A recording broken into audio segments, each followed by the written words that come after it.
Have you ever wondered how some people succeed financially while others struggle? Developing sound financial practices is essential to achieving success. You may be surprised to learn that the Bible offers insightful counsel on this subject. Not simply government policies or income distribution, but also the actions you make have a significant impact on your financial status. Come along on this life-changing trip with me as we explore 10 rewarding habits that are based on biblical principles. Please remember to subscribe to our channel and enable alerts. It is crucial to acknowledge right away that the Bible does not promise anybody, not even devout Christians, financial success. Individuals who heed its financial guidance are more likely to have success in their spiritual, family, and financial lives. This is about adopting enriching behaviors rather than looking for divine prosperity. Join us as we explore these 10 transformative practices from the Bible. First practice, financial planning.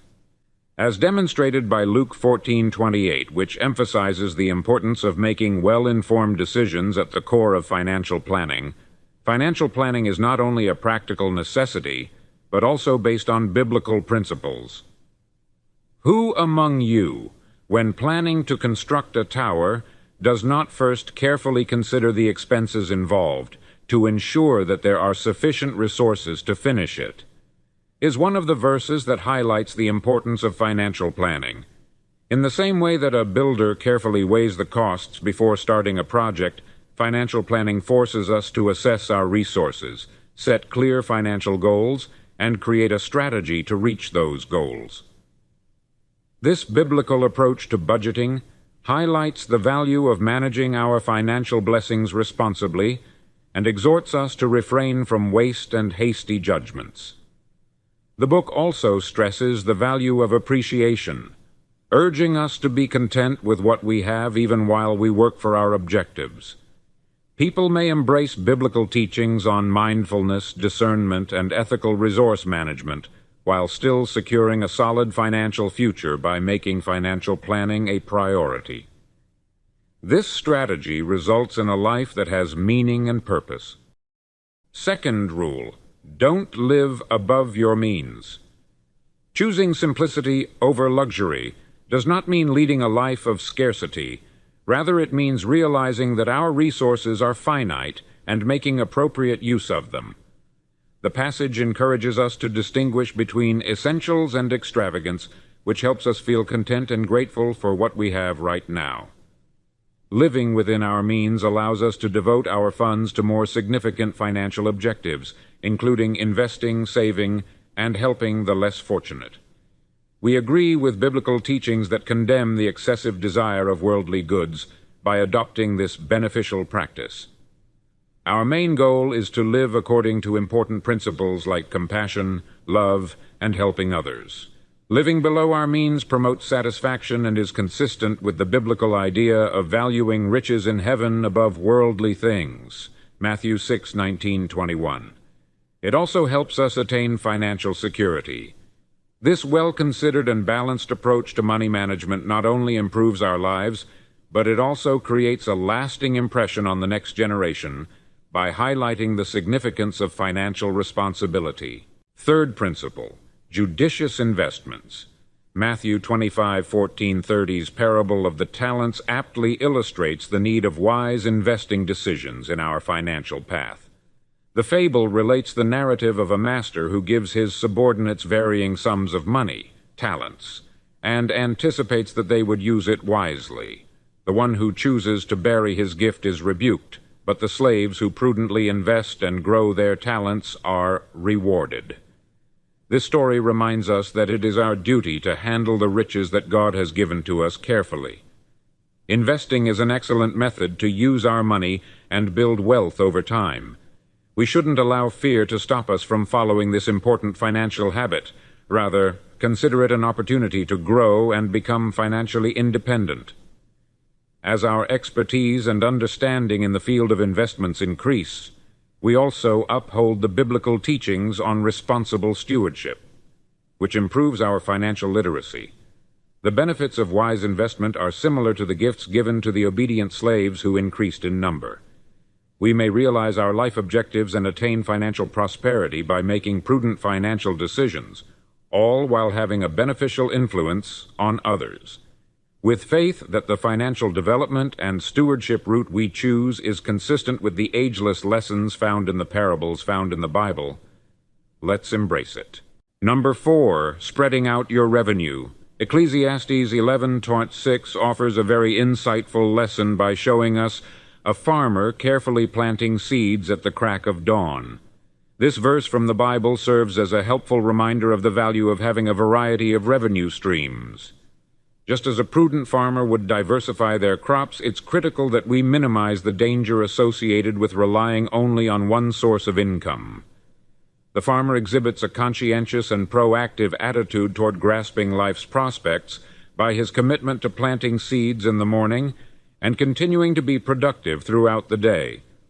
Similar to conventional employment or financial investments, diversification entails discovering and honing a variety of abilities. By using a diverse approach, we may efficiently handle financial difficulties, take advantage of new possibilities, and carry out our biblically mandated obligation as responsible stewards of the assets and abilities given to us. This practice reflects the age-old knowledge of making the most of our abilities and being persistent in our endeavors, encouraging a mentality of continuous development and adaptation. Number 5, establishing an emergency fund.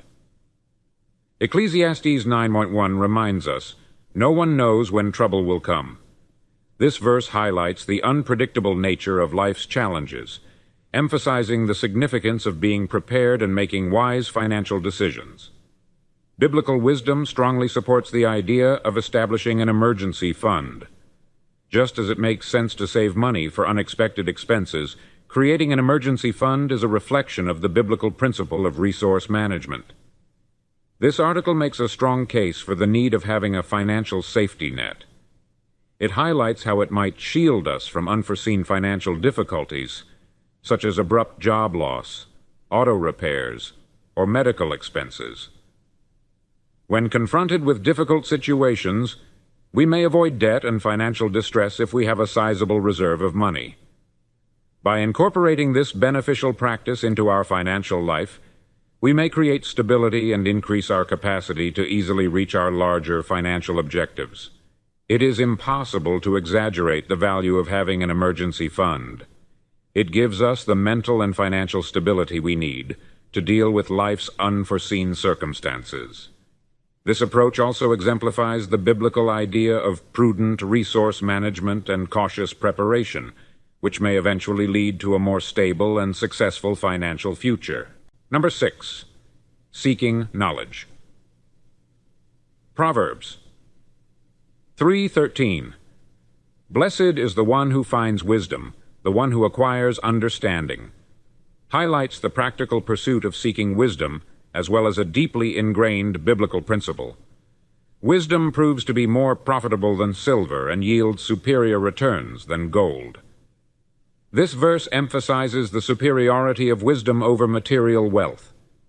Including wisdom in our financial decisions is consistent with biblical teachings, which place a strong emphasis on managing our resources responsibly.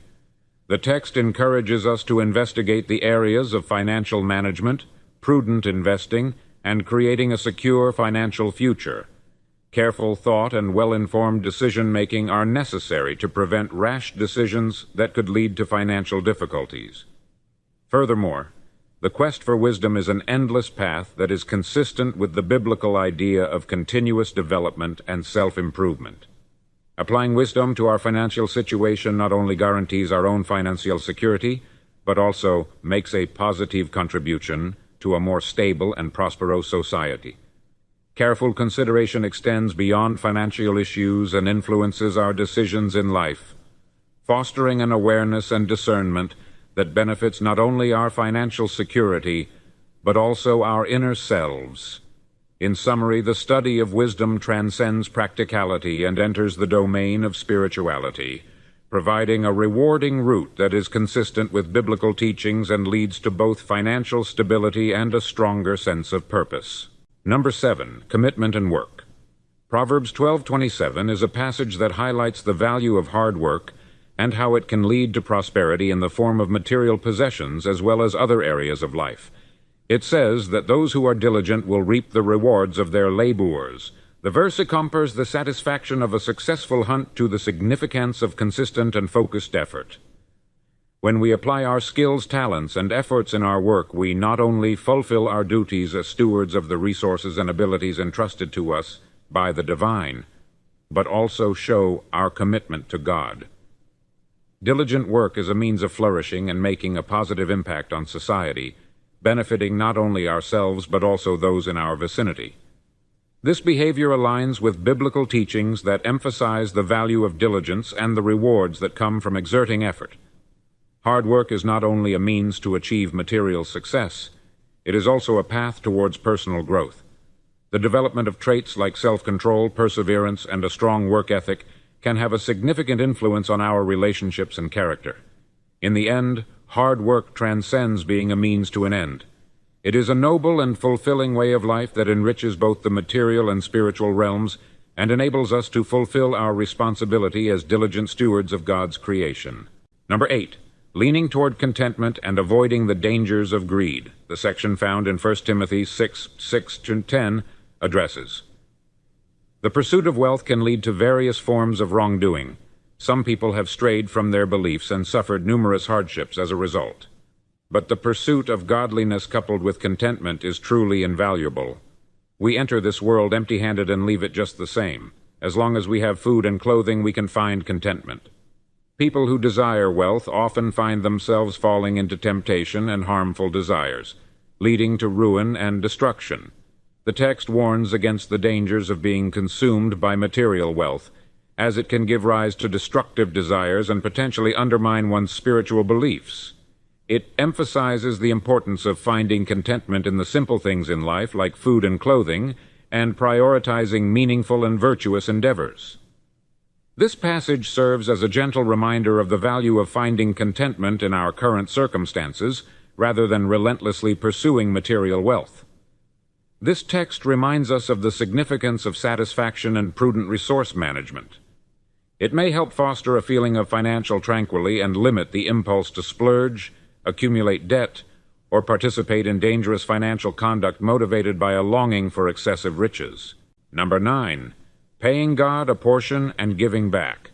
Put me to the test, says the Almighty Lord, and see the floodgates of heaven opened, pouring forth an abundance of blessings that cannot be contained. Please make sure that you bring the entire tithe into the storehouse, so that there will be an ample supply of food in my house. Malachi 3:10. The core of tithing is giving a percentage of one's income or resources to God's cause and to help those in need. It is seen as an expression of faith and a commitment to God's instructions. The Bible teaches that when we choose to freely contribute and tithe, we open the door for God's blessings and provision to enter our lives. Although tithing is often associated with monetary gifts, it may also refer to lending one's time, skills, and resources to assist philanthropic and charitable endeavors. This money lesson recognizes that our riches are gifts from above and stresses the value of assisting others and giving back to God. In addition to reflecting biblical values, the tithing and charitable practices cultivate a feeling of responsibility and compassion for others who are less fortunate. The text highlights the significance of believing in God's fullness and provision and taking into account our financial resources as a means of making a good impact on the world. Final principle: generosity. As shown by Luke 6:38, give, and you will get. A bountiful portion will be poured onto your lap, overflowing and abounding. Generosity is the 10th enriching habit. It will be measured to you according to the measure you use. This poem beautifully expresses the genuine meaning of generosity, which is the altruistic act of giving without regard to immediate gain. The concept that we get benefits in exchange for benefiting others is highlighted throughout the text. Being generous extends well beyond bestowing monetary goods. It includes cultivating compassion, love, and a strong sense of community. Our acts of giving reflect Christ's instruction to love our neighbors as ourselves and exemplify the altruism and compassion inherent in biblical teachings. The book fosters a feeling of shared accountability and connectivity, which makes society more peaceful and caring. In the end, these 10 enriching habits, which are based on sound biblical guidance, serve as a set of guidelines that not only help us achieve financial success, but also align with spiritual ideals. They foster our spiritual and material growth by encouraging us to take better care of our resources. This article effectively emphasizes the significance of forming virtuous habits in our life. By doing this, we improve the world around us in addition to enriching ourselves. It highlights the values of loving God and our fellow humans, as well as practicing ethical stewardship.